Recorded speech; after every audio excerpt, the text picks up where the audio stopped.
আসসালামু আলাইকুম। আজকে আমরা জান্নাতুল বাকিতে সালাম পেশ করতে এসেছি। জান্নাতুল বাকি, যেখানে আমাদের ইমাম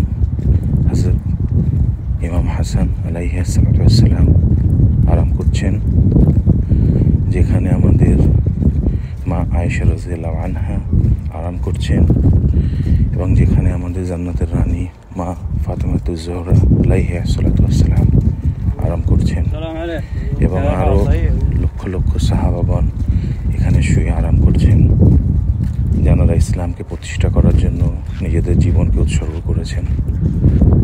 আপনারাও দেখুন, আপনারাও তাদের মাগফিরাতের জন্য দোয়া করুন, এবং তাদেরকে আমাদের জন্য দোয়া করার জন্য আপনারাও আবেদন করুন।